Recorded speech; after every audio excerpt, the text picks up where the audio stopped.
bienvenue sur le site du Front National.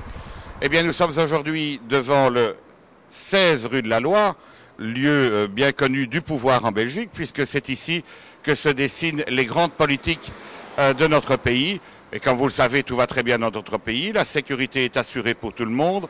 Le travail est en suffisance. Les gens peuvent épargner pour assurer leur vieux jour.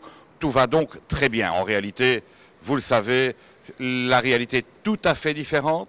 C'est ici, en fait, que se gère la non-politique qui dirige notre pays depuis maintenant des décennies. C'est ici que rien ne se décide. C'est ici que rien ne se fait. Ce numéro 16 est évidemment particulièrement symbolique, puisque vous savez qu'il y aura désormais, et pour quelques semaines maintenant, deux numéros 16 importants en Belgique. Le numéro 16 de la rue de la Loi, qui incarne et qui symbolise un pouvoir inefficace, incapable de rencontrer les soucis des gens au quotidien. Et puis, d'un autre côté, il y a le numéro 16, qui est le numéro 16 qui a été dévolu au Front National, qui lui permettra de se présenter aux urnes et devant les électeurs avec le numéro 16. Bien, écoutez, c'est un bon début de campagne. Je vous rappelle, deux numéros 16 en politique aujourd'hui, le 16 rue de la Loi et le numéro 16, qui est le numéro de la liste du Front National. Je vous remercie.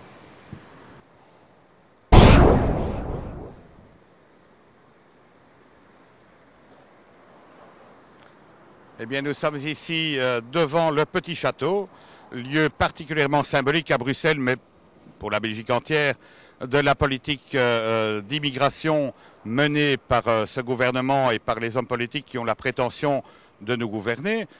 Comme vous le savez, il y a un arrêt officiel de l'immigration depuis 1974, mais vous savez aussi que l'on détourne évidemment cette loi de 1974 et principalement par trois méthodes, tout aussi efficaces les unes que les autres. La première étant bien entendu l'illégalité, puisqu'il suffit d'arriver sur notre territoire, de disparaître dans la nature et revendiquer après un temps une régularisation qui a été déjà octroyée en son temps et qui aujourd'hui est remise sur le tapis, notamment par l'ensemble des partis autoproclamés traditionnels et démocratiques.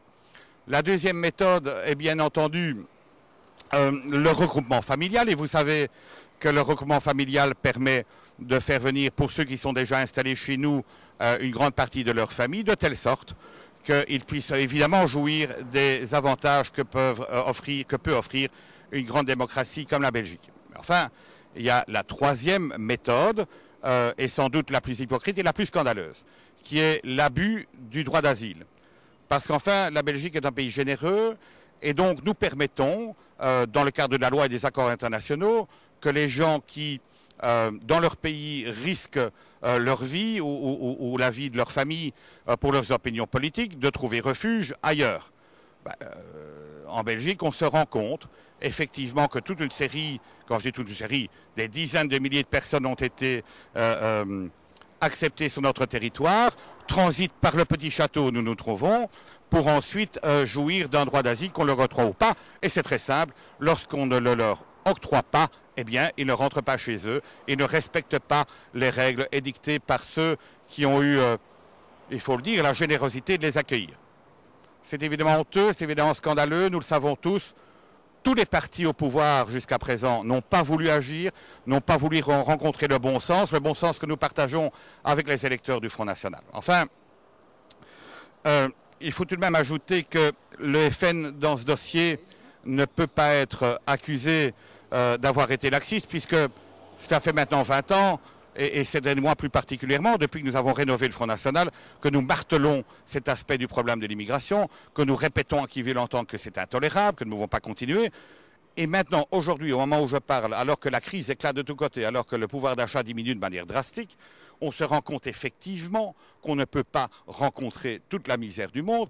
Et nous savons aujourd'hui aussi que les demandeurs d'asile sont en fait des gens qui ne sont pas ici sous un prétexte politique que l'on peut rencontrer, mais bien parce qu'ils sont à la recherche d'avantages sociaux qu'on leur octroie bien volontiers.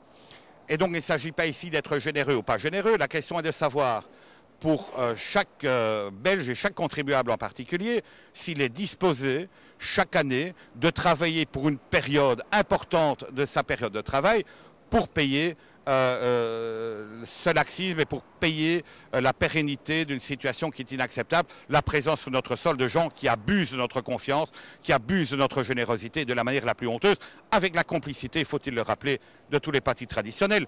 Et bien entendu, les fers de lance, c'est évidemment le Parti socialiste, il y a le Parti écologiste qui n'est pas en train, qui est peut-être même encore un petit peu plus vindicatif sur la question. Madame Milquet, le CDH, je crois qu'elle dépasse à peu près tout entendement en la matière, mais même le MR n'a pas été capable de proposer des solutions rationnelles, eux qui se prétendent pourtant les défenseurs des contribuables. Je me rends compte qu'ils promettent depuis longtemps des baisses d'impôts que nous ne voyons pas, que les impôts continuent à être payés et que ces impôts ne vont pas directement dans l'intérêt de ceux qui le méritent le plus, c'est-à-dire ceux qui travaillent.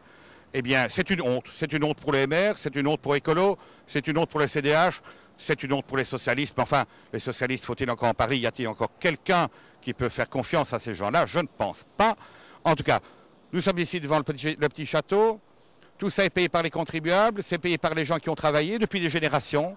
Sommes-nous disposés à continuer de cette façon-là? C'est somme toute la question que pose le Front National, qui lui a sa réponse. Hein. Pour nous, stop, fini, niet, terminé, nada. On arrête tout ça maintenant. Voilà l'avis du Front National. Et c'est modéré.